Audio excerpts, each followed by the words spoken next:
for the apology to actually move on, and the recommendations from the Royal Commission in order, because of the role the missionaries played in the abuse of the people, and they did. And formal apologies were given from churches way before the government apologised. So let's have a look at the interfaith support for reconciliation. That's enough of the Christians now. Let's go and have a look at the other faiths for a second, just briefly. The Jewish people, they're very much involved. The Jewish groups hold a week of reconciliation prayer for Aboriginal people in Sydney. It's a fabulous thing that's held every year for the Aboriginal people in Sydney. And the Jewish people go along and they have a week of prayer. And so that's very good. All the Jewish people also applauded WIC and opposed the 10-point plan very, very loudly in the community. So they were very much opposed to the 10-point plan, but very much applauded the government. So also played a very prominent role publicly. Although they're only a few percent of the population, they still played a big role. They also urged the Australian government to make that formal apology. So in a letter that they wrote to the government saying, you must do this, you must make this happen. Looking at two other religious traditions, Islam and Buddhist, there's a Buddhist Peace Fellowship and the Islamic Federation, and both of those made general statements about the condition of Aboriginal people in Australia. And what was the Muslim one? The Federation of Islamic Council. The both of them just made. Both of them acknowledge that they support Aboriginal rights, Indigenous rights in Australia. But that's about as far as it goes. Statements is all that they do, whereas the Jewish people run a week of prayer and run some advocacy programs, but the Christians really, as you can see, have really got behind it. Well, let's have a look at some examples now. We're moving on to part B. We're going to have a look at some examples, and then I'd like to look at two examples first of all, in detail. On my lecture notes there's another 3 examples or so, but I won't go into them. I thought I'd just look at a couple. And I want to talk to you about the Rona Tranbury project, and I think it's something that you need to remember. Because whenever you are writing a response to studies of religion, you're naming what it is first, you're explaining what it is, but then you're giving a very practical example.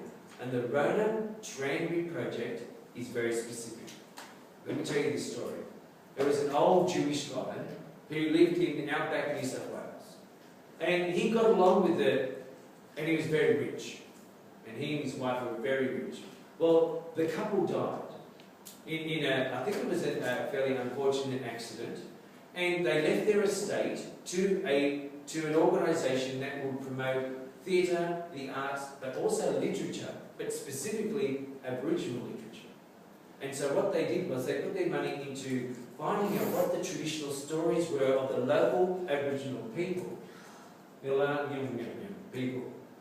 And they got together because they had no oral record. And although they don't have oral records, and you know that, the Aboriginal people, they wanted to be able to have the young Aboriginal people speak their language, regain their language, and know their stories. And so they embarked on this project as part of their inheritance, or part of their estate, ran this project. The Rona Tranbury project is named after that Jewish couple. So they embarked on that project. Look at the website, look at how they have produced not only writing projects now, it's actually gone into music and theatre and drama, and it has really woken up the Aboriginal arts. So it's quite a good foundation for them. Does the program, or what they started, does it allow the people to go on the journey to see their spirit, or does it allow us people to see their spirit through their eyes? Yeah, that's a good question, Jimmy, and I think it's more for the Aboriginal people, for them to discover themselves what their story is, but also a record of that particular journey. So yeah, that's right. So, yes. You said 10. Yeah, that's been 10 minutes. Okay, let me finish part B and go to part C. Good, thank you for saying this. Right. The next part is I want to talk about the About Face. The About Face program is the About Face program is a program jointly run by the Uniting Church of Australia, which is a Christian group, obviously, but also the the Australian Council, and what does that stand for? The Aboriginal and Torres Strait Islander Christian Congress. That's it. The Aboriginal and Torres Strait Islander Christian Congress. They got together, and so far, about 150 individuals have gone and swapped places with an Indigenous person. So they have gone and lived in an Indigenous community. An Indigenous person has gone and lived in their place. And they have tried to, and they swapped worlds with each other. Now this has had a profound effect on the participants. So much so that once involved in the program, it's said that you are involved with Indigenous rights for the rest of your life. So it's quite an amazing, and in fact, in the evaluation of the program, the participants said it was life-changing and profound. They were the two things that the participants said. And this was only open to people between the ages of 18 and 30.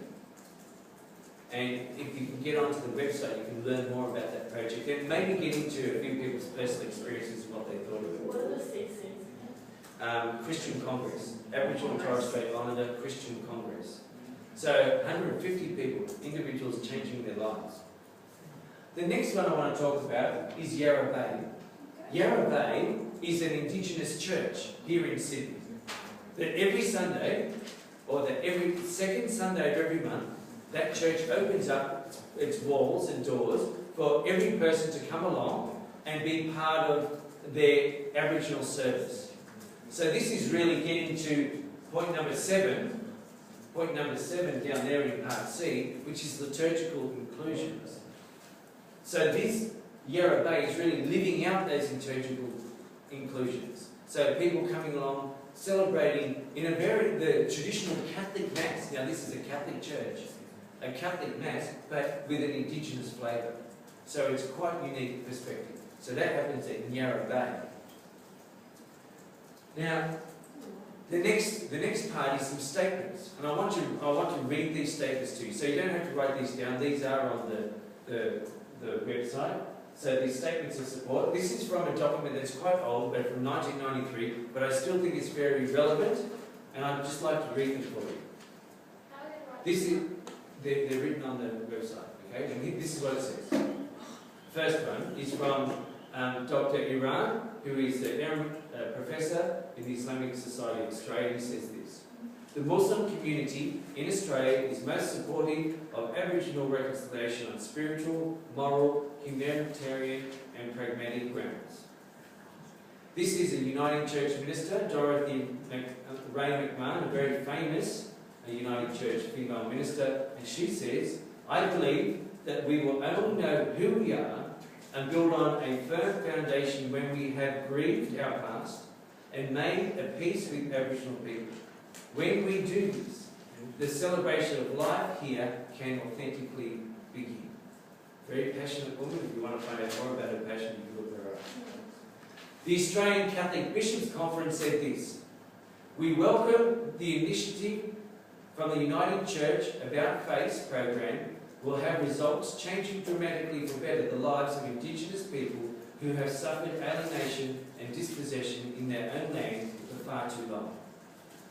So it's amazing that an Australian Bishops' Conference actually recognises a uniting church activity in their statement about Aboriginal people.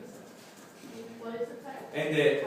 And the Executive Council of Jewry, the Australian Bishops' Conference, and the Executive Council of Jewry says this: we support the efforts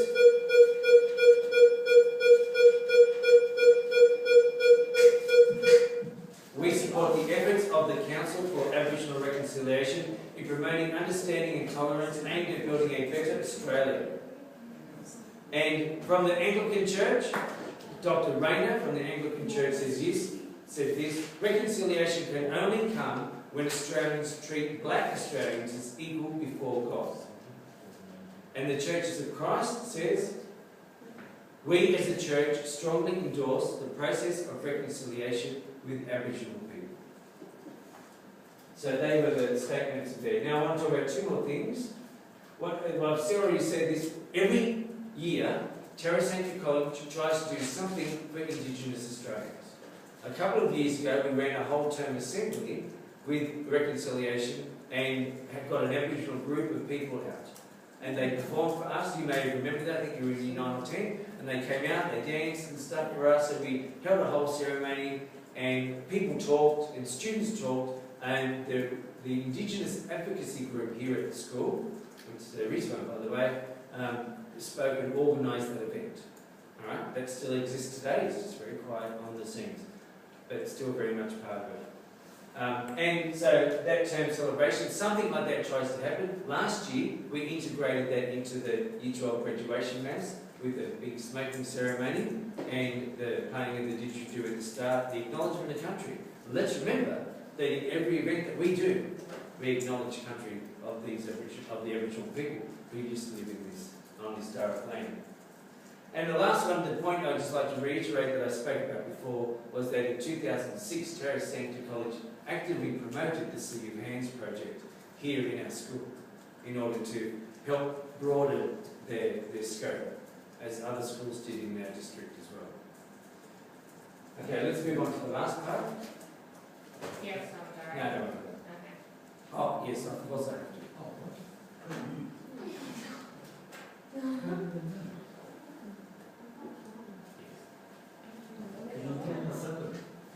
Okay, let's start the next part.